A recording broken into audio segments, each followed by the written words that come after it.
Good morning, students. Today we will go for the start of the unit 3 of the BCom 5th semester management process subject. The heading of the topic or the title of the unit 3 is managerial style. Today we will go for a overall understanding of what is a managerial style, what is the need for knowing about the managerial style, as well as the different types of managerial styles generally we can observe while managing the organizations, so and so forth. First of all, let us understand what is a managerial style. We have already well known that there are 3 levels of management in any organization. The top level management, the middle level management, and the bottom level management. The top level is called as strategic level, the middle level is called as functional level, and the bottom level is also called as operational level or grassroots level of management. Today we will go for, first of all, whatever it may be the level of a manager or the management, we in general know that every level of management do have their own responsibilities and duties and accountabilities while managing the organization. So in general we call as a manager in an organization or a department. So let us go for a broader view of bifurcating the name of manager. A manager means a manager, a leader, or a superior. Who is having the responsibility of management is called as manager. The basic definition of management, if we recall, who manages is called as a manager. Who manages is called as a manager. In the case a manager manages, by default he is a manager. In the case a leader manages, the leader himself is a leader as well as he is also a manager. In the case a superior, in the absence of a manager or a leader, manages, the superior himself or herself is deemed to be a manager. Whether this is manager, leader, superior, or whatever it may be, we go for the understanding of the different managerial styles. So whoever it may be, a manager is a superior in the department, a leader is a superior in the department, by default a superior is also a superior in the department or the organization. Now coming to why there is a need for studying the style. What is a style? A style is nothing but the basic nature in which a department is managed or an organization is managed.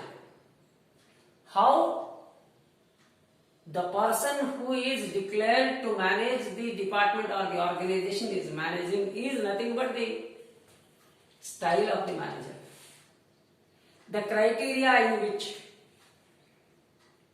or the basic features through which a person manages is deemed to be or denoted to be called as the nature in which the management action is done. That's why What is the managerial style? The managerial style is the basic nature of getting the things done through the others. And how? That depends upon the situation. Then what are the forces or the features or the characteristics will make a person to adopt a particular managerial style? That is also very important here. If we observe the definition, management is an art of getting things done through others. Who manages is called as a manager. So, from these two definitions, we will come to know that, we will verify what is the managerial style basically is, what contents there will be in the managerial style. First of all, the person who manages do have the abilities and skills with which he or she goes to manage. So the application of abilities and skills of the person who is going to manage is called as managerial style. Simply. Second, the situation which make a person to adopt a particular style. This is also one of the deciding factors to go for selection of which managerial style is required. Next, the basic abilities, skills and nature and characteristics of the subordinates. Subordinates to whom the managerial style is supposed to be applied to manage the things. So, the basic nature and features of the subordinates to whom a person is going to supervise or lead or manage. That is also a deciding element to go for the selection of a particular managerial style. The fourth one, the time. If there is ample time, the management is done as per the requirements. If there is a very short span of time, there is must and ought to go for application of force. No freedom should be given because time and tide wait for none. There is a proverb in English.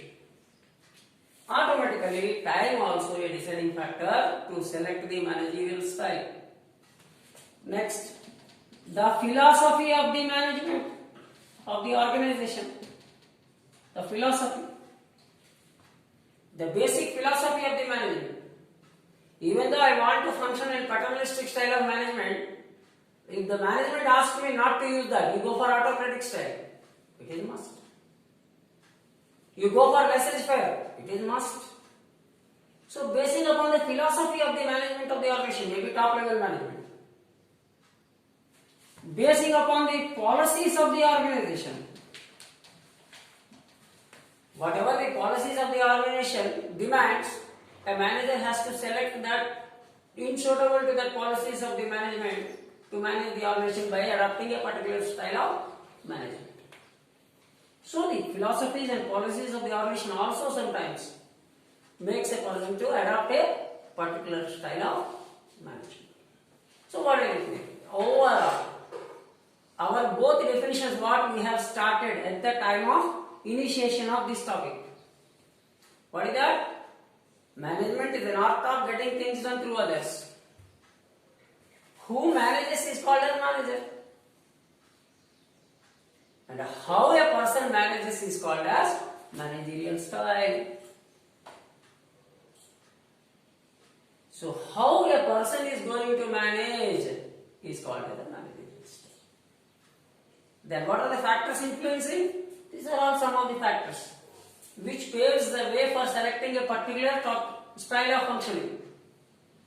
To lead the organization, to manage the organization, to supervise the organization, to control the organization, in order to ascertain the goals and objectives of the organization. Organization may be a department also. To reach the expected targets while organizing the functions and duties of a manager. So ultimately, A manager is ultimately accountable as well as responsible also to get the things done through the others by giving or managing efficiently the resources allocated towards the management of that particular function or action or activity or a target. So taking these things into consideration, now we will go for the different styles of management today.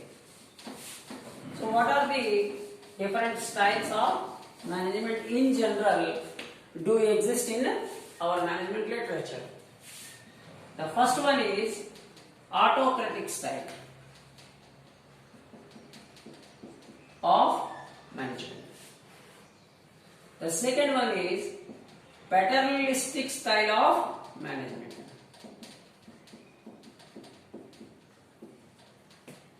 The third one is democratic style of management.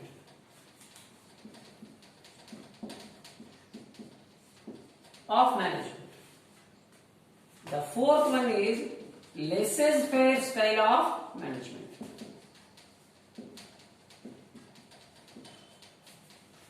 And the fifth one is management by walking around. This is another style of management. So what are the 5 categories of styles generally being adopted by the managers, superiors or the leaders while getting the things done through the others within the departments or in the organization as a whole? We have a basic 5 versions here. One is the autocratic style, the second is the paternalistic style, the third is the democratic style,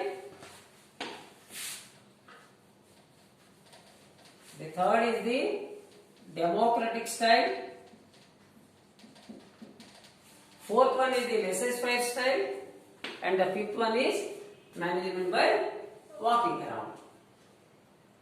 Already you might have studied these concepts while referring the concept of leadership, which comes under the direction function of management. What are the various functions of management? Planning, organizing, staffing, directing, controlling, reporting and budgeting. Who has given the postcard? It is given by Gurlitt and Dovik. So in a simple way, the acronym can be remembered by all of us. In the direction topic, there are so many other subtopics, right? So under among the subtopics of direction, there is leadership. So while reading that, we might have come across the basic 5 styles of leadership also. These are all the styles of leadership also, as well as the styles of management also, because there is not that much of differentiation between a manager, leader and a superior, as we have discussed at the starting of this lesson. Now let us go for first one, autocratic style. Generally, the word has come from a word namely autocracy. We will go one by one gradually. What is autocracy? Autocracy is that where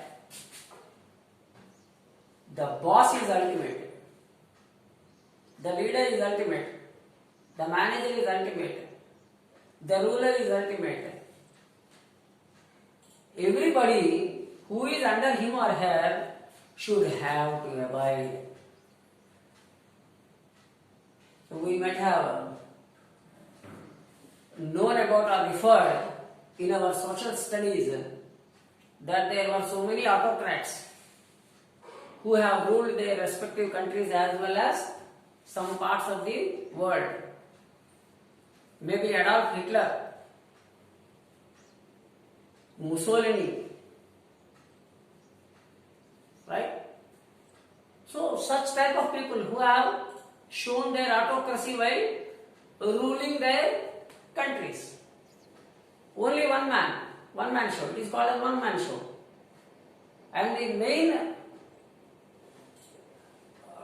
concept what they undermine in their mind is boss is always right, and there is no question of challenging the boss or the leader. So here, whatever the leader or the manager or the superior dictates, so the autocracy is also called as dictatorship. The persons who rule, they are autocrats, they are also called as dictators. They dictate, they don't hear, they don't listen. Sometimes they dictate the terms at the gunpoint also. They don't want to hear the subordinates, they don't want to hear the people of the country, they don't want to hear the employees of the organization. Whatever they do, that is right, boss is always right. If boss is wrong, refer rule number 1 again, boss is always right. That is the basic nature of autocracy. They don't listen and they dictate the terms. Sometimes the managers adopt this autocracy. Why they adopt? This is also not a freely taken concept by the managers. Where the subordinates are whimsical, where the subordinates are less knowledgeable, where the subordinates are less experienced, where the subordinates have their remote way of behavior, and where the subordinates do not have the culture to think on behalf of the others. In such a situation, there is no other option on the part of the managers, leaders or superiors but to adopt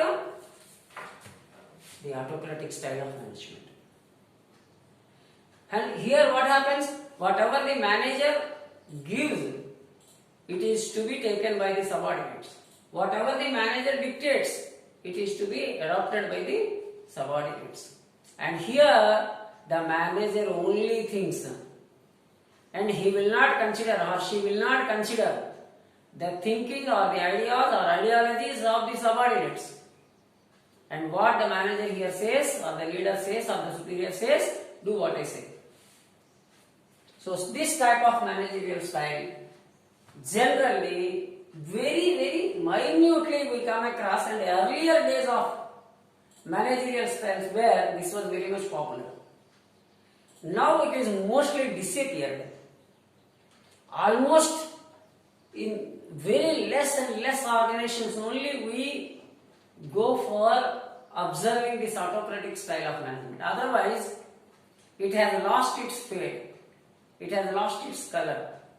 As the basic changes are going on across the world in the corporate sector or in any organizational culture, in the work culture of the organizations, almost we do not find this type of autocratic style of management or managerial style. The second one is the paternalistic style. Here, paternalistic style in the sense the manager or the leader or the boss simply acts as a parent.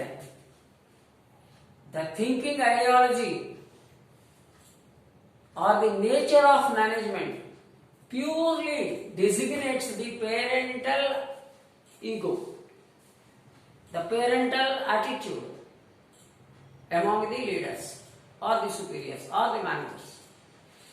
As just like a parent and a daughter or a son, here the manager acts as a parent and confines himself to the position of parent only, as not as a manager or a leader or a superior. He always thinks for the betterment of his family members as a parent, as a manager, as a leader, as a superior.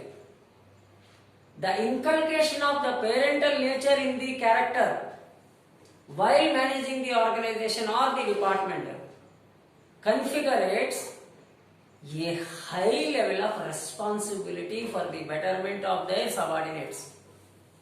He is a well-wisher, he is a parent, he is a guide, and he always thinks that how to minimize the loss both to the department as well as the organization as well as the employees or the subordinates.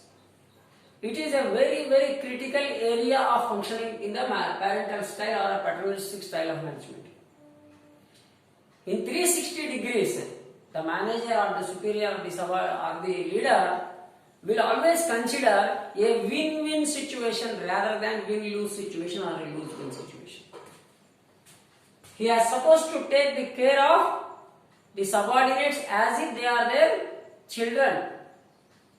So that's why here the parent gives more precautions, takes more precautions, resolves the conflictual situations between and among the subordinates with the parents and creates a harmonized way of doing the things, or a harmony is created within the group or within the department or within the organization as a head of the organization or parent of the organization. So whatever the parent always thinks here is to safeguard, to nurture, to provide affection, love, care, everything towards the subordinates while managing the organization. So this is almost we see in a day-to-day environment in most of the organizations today. Because in the present globalization scenario, there is a lot of change and turbulency do exist among the organizations, whether a local or global or international, whatever it may be.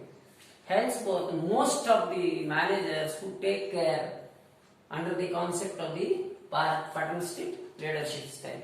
Remaining, we will take care of the three other leadership styles or the managerial styles in the next class. Thank you very much.